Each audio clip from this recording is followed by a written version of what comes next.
আজকের মজার গল্প বাঁদরের গলায় মুক্তোর মালা। রাজসভা শুরু হতে রাজামশাই সভা শুরু করেন। হঠাৎ প্রহরী এসে বলে, রাজামশাই মুর্শিদাবাদ থেকে উজির এসছেন, আপনার সাথে দেখা করবেন বলছেন। রাজামশাই বলে, হঠাৎ এই মুহূর্তে উজির, কি ব্যাপার? আচ্ছা প্রহরী, উনাকে ডেকে পাঠাও।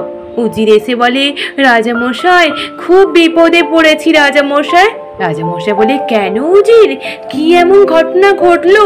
বলে, রাজামশাই আমাদের রাজ্যে একজন এসছেন, উনি বলছেন ওনার নাম মুরব্বি।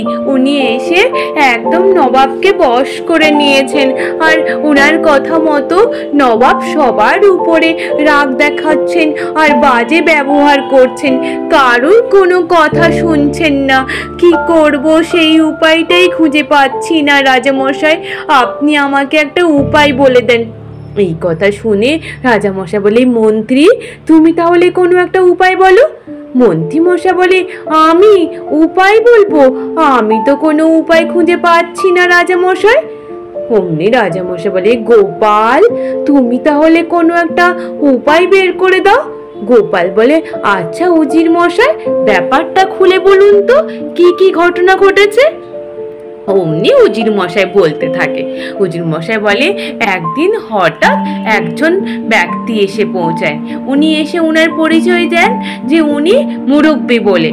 নবাবের সাথে কথা বলতে থাকে, আর নবাব যখন আমার সাথে কথা বলতে বলতে রাগ দেখা, অমনি মুরব্বি বলে, হ্যাঁ নবাবের তো রাগ হতেই পারে, নবাবের রাগ হবে না তো অন্য কারো রাগ হবে নাকি? এই রূপ নবাবের কথাতে তাল মেলাতে থাকে। তাই নবাব খুশি হয়ে উনাকে উনার নিজের গলার হার খুলে নিয়ে মুক্তোর মালা ওই মুরব্বিকে দিয়ে দেয়। এই কথা শুনে গোপাল বলে, বাঁদরের গলায় মুক্তোর মালা, এটা তো ঠিক নয়। বলে, হ্যাঁ নবাবের খারাপটাকে সব সময় উনি একদম ভালোভাবে মেনে নিচ্ছেন, তার জন্য নবাব উনাকে সাদরে উনাকে কাছে রেখেছেন। বলে, এটা তো একদম ঠিক নয়, দেখছি আমি কি করা যায়। উজির, আমি তোমার সাথে কালকেই আমি মুর্শিদাবাদে যাব। রাজামশাই কালকেই নইলে আমি মুর্শিদাবাদে রওনা দিচ্ছি। রাজামশাই বলে, গোপাল দেখো কিন্তু খুব সাবধান। বলে, হ্যাঁ রাজামশাই, ও নিয়ে একদম চিন্তা করতে হবে না। ওদিকে মুর্শিদাবাদের নবাব আর সঙ্গে ওই মুরব্বি দুজনে মিলে বাগানে ঘোরাঘুরি করছিল। নবাব বলে, আমার প্রতি কথাতে মাথাটা খুব গরম হয়ে যায়, খুব রাগ হয়। অমনি মুরব্বি বলে, জানেন নবাব, রাগ কার হয় জানেন? জঙ্গলের মধ্যে সিংহ সব থেকে রাগী। কেন বলুন তো? সিংহ হচ্ছে জঙ্গলের রাজা, আর আপনি হচ্ছেন নবাব, আপনার রাগ হবে না তো অন্য কারুর রাগ হবে। এই কথা শুনে নবাব আরো খুশি হয়ে যায়। বলে, বেশ বেশ, একদম তুমি ঠিক কথা বলেছো মুরব্বি, কেউ আমাকে আজ পর্যন্ত এইরু আমার কথার সাথে তাল মেলায়নি। তারপর প্রহরীরা এসে বলে, খাবার প্রস্তুত বলে নবাবের। নবাব বলে, এবার মুরব্বির জন্য খাবার প্রস্তুত করো, আমার সাথে মুরব্বিও খেতে বসবে। তারপর মুরব্বির জন্য খাবার প্রস্তুত করে দিয়ে যায়। ওদিকে গোপাল আর উজির মুর্শিদাবাদে পৌঁছে যায়। মুর্শিদাবাদের প্রহরীরা বলে, গোপাল দাদা আমাদের রক্ষা করো, গোপাল দাদা আমরা তো কোনো উপায় পাচ্ছি না, আমাদের কথাতেই প্রতি কথাতেই নবাব রাগ দেখাচ্ছেন, আমাদের আর থাকতে ইচ্ছে করছে না। উজির বলে, তোমরা একটু শান্ত হও, গোপাল দাদা এসছে তো আমাদের ঠিক রক্ষা করবে। গোপাল বলে, বেশ বেশ, তোমরা একদম চিন্তা করো না। ওদিকে মন্ত্রী মশাইয়ের সাথে মন্ত্রী মশাইয়ের গিন্নির গন্ডগোল হয়। মন্ত্রী মশাইয়ের গিন্নি বলে, তোমার মতো মূর্খ বোকাটাকে বিয়ে করার থেকে আমার আইবুড়ো থাকাটাই ভালো হতো। মন্ত্রী মশাই রাগ করে ঘর ছেড়ে বেরিয়ে চলে যায়। ওদিকে নবাব আর মুরব্বি দুজনে মিলে খেতে বসেছিল। হঠাৎ উজির গেছে বলে, নবাব কি করছেন, খাচ্ছেন? বলে, হ্যাঁ তুমি এতদিন কোথায় গেছিলে উজির? উজির বলে, এই যে রাজ্যে ঘুরে বেড়াচ্ছিলাম, দেখছিলাম কোথাও কোনো কাজ বাকি রয়েছে কিনা। ওই সুযোগে গোপাল একটা এমন এক চাদর পরে, ওই চাদরে গোপালকে আর চেনাই যায় না। গোপাল হাওয়ার মতো বেশ ধারণ করে ওই আস্তে আস্তে লুকিয়ে লুকিয়ে নবাবের পাতা থেকে মিষ্টি তুলে নিয়ে মুরব্বির পাতায় দিয়ে দেয়। নবাব বলে, এ কি হলো মুরব্বি, আমার মিষ্টি তুমি কেন নিলে? মুরব্বি বলে, জানি না নবাব, আমি তো বুঝতে পারছি না কি করে হলো। তারপর গোপাল আবার পুনরায় মুরব্বির দিকে ও নবাবের থালাটাকে টেনে আনে। নবাব বলে, এ কি হলো, তুমি আমার থালা কেন টেনে নিলে? তোমার অত বড় স্পর্ধা! তোমাকে আমি আশ্রয় দিলাম বলে তুমি আমার সাথে এইরূপ করবে? রাগ দেখাতে থাকে। সঙ্গে সঙ্গে নবাবের মাথা ঘুরে যায়। তারপর নবাবকে চিকিৎসা করার জন্য ওই নবাবের কক্ষে নিয়ে যাওয়া হয়।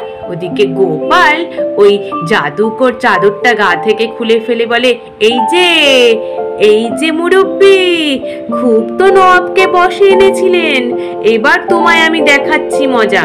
ওদিকে নবাবকে চিকিৎসা করার জন্য বৈদ্য আসে। বৈদ্য এসে বলে, নবাবের উচ্চ রক্তচাপ হয়েছে, উনাকে খুব সাবধানে রাখতে হবে যাতে উনার রাগ না বাড়ে। বেগম বলে, একজন মুরব্বি এসে সারাক্ষণ ওর রাগ বাড়াতে থাকতো, তাই আজকে এই অবস্থা হয়েছে, উনাকে নবাবের কাছ থেকে দূরে রাখুন। ওদিকে ওই মুরব্বিকে তাড়িয়ে দেওয়া হয়। মুরব্বি রাস্তা দিয়ে হেঁটে হেঁটে যেতে থাকে আর ভাবতে থাকে, কি সুন্দর থাকছিলাম, খাচ্ছিলাম, পড়ছিলাম, ভালোই আশ্রয়টা গড়ে নিয়েছিলাম, কিন্তু উফ, এই গোপালটা কোথা থেকে এসে আমাকে ওখান থেকে সরিয়ে দিল। গোপাল ওই ছদ্মবেশী জাদুকরি চাদরটা গায়ে দিয়ে আবার হাওয়ার মতো এসে মুরব্বির পিঠে চেপে বলে, এই কৃষ্ণনগরের সীমান্তে চলুন, এখান থেকে আপনাকে বের করে দেওয়া হবে। বলে, হ্যাঁ, আপনি কে? আমার ঘাড়ে এরূপ চেপে রয়েছেন কেন? বলে, আমি যেই হই না কেন, আপনাকে বেরোতে হবে এখান থেকে। এইরূপ করে তার ঘাড়ে ঘাড়ে চেপে চলে যায়। তারপর গোপাল ওই নবাবের সাথে আবার দেখা করতে যায়। নবাব সুস্থ হতেই গোপালকে বলে, গোপাল, তুমি ছিলে বলে আমি এইরূপ সুস্থ হতে পারলাম। গোপাল, কয়েকদিন ধরে আমার এতটাই রাগ চাপ ছিল।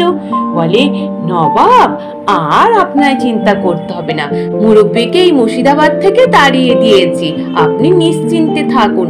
আর যখন আপনার রাগ বাড়বে আপনি চোখ বন্ধ করে ধ্যান করে নেবেন, তাহলেই হয়ে যাবে। বলে, বেশ বেশ গোপাল, তোমাকে যে কি বলে ধন্যবাদ দিই। বেগমও তাই একই কথা বলে। গোপাল বলে, এবার আমি চলি নবাব। তারপর গোপাল রওনা দিয়ে দেয়। ওদিকে মন্ত্রী মশাই গিন্নির সাথে রাগ করে এসে গাছের তলায় বসে থাকে আর গিন্নির কথা ভাবে যে গিন্নি কি কি বকেছিল। অমন সময় একটা পাখিও এসে মন্ত্রী মশাইয়ের গায়ে পটি করে দিয়ে চলে যায়। মন্ত্রী মশাই আরো রাগ করতে থাকে, বলে, দূর দূর, পাখিও ছাড়লো না, আর মোটে ভালো লাগে না। অমন সময় মুরব্বি ওই রাস্তা দিয়ে যেতে যেতে মন্ত্রী মশাইকে দেখতে পেয়ে বলে, এই লোকটাকে দেখে মনে হচ্ছে লোকটা তো বেশ, লোকটার সাথে একটু বন্ধুত্ব করা যাক। এমনি মন্ত্রী মশাইকে দেখে বলে, আচ্ছা মশাই, এই রাজ্যের নাম কি? বলে, কৃষ্ণনগর। বলে, ও, এই রাজ্যের নাম কৃষ্ণনগর, এখানে ওই বুদ্ধিমান গোপাল থাকে? মন্ত্রী মশাই বলে, বুদ্ধিমান না ছাই, আমি একজন মন্ত্রী, আমাকেই মানে না। বলে, তাই নাকি? তাহলে একটা কাজ করুন, আপনার দলে আমাকে নেন, আমি কেমন বুদ্ধিমান গোপালকে হারিয়ে দিতে পারি তাহলেই বুঝতে পারবেন। বলে, আপনার নাম কি মশাই? অমনি ওই মুরব্বি ওই নিজের নাম পরিবর্তন করে বলে, আমার নাম হচ্ছে চতুর। বলে, তাই নাকি? তাহলে তুমি পারবে তো গোপালকে হারাতে? বলে, হ্যাঁ, অবশ্যই পারবো। ওদিকে গোপাল বাড়ি পৌঁছে গিন্নিকে সবটাই খুলে বলে। গিন্নি বলে, বিশ্রাম নাও, অনেক পরিশ্রম করে এসছো। বলে, হ্যাঁ গো গিন্নি, তাই একটু পরিশ্রম করে এসছি, তো একটু বিশ্রাম নি। পরের দিন ওই রাজসভা শুরু হতে মন্ত্রী মশাই মুরব্বিকে নিয়ে পৌঁছে যায়। বলে, রাজা মশাই, এই দেখুন, ইনি হচ্ছেন চতুর ব্যক্তি, ওনার নামও চতুর, উনি আমাদের রাজসভায় থাকলে অনেক ভালো ভালো বুদ্ধি দিতে পারবে। গোপাল তখন উঠে এসে বলে, চতুর না মুরব্বি? অমনি বলে গালে একটা চড় মারে, সঙ্গে সঙ্গে গলা থেকে ওই মালাটাকে ছিঁড়িয়ে নেয়, দিয়ে বলে, এই যে মুরব্বি, তোমার গলায় আর এই মুক্তোর মালা মানায় না, বাঁদরের গলায় কি মুক্তোর মালা মানায়? রাজামশাই বলে, গোপাল একই কথা বলছো? বলে, রাজামশাই নতুন নাম দিয়ে চতুর বলে এখানে প্রবেশ করেছে, ইনিই হচ্ছেন সেই মুরব্বী। বলে, তাই নাকি? মন্ত্রীমশাই বলে, হিমা আমি কত বোকা। রাজামশাই বলে, তুমি তো বোকাই থাকবে, তুমি কি আর চালাক হবে? এই যে তাহলে মুরব্বী আর সঙ্গে মন্ত্রী দুজনে মিলে 100 বার কান ধরে উঠবোস করো। এইরূপ করে দুজনকে শাস্তি দেয়। আজ এই পর্যন্ত।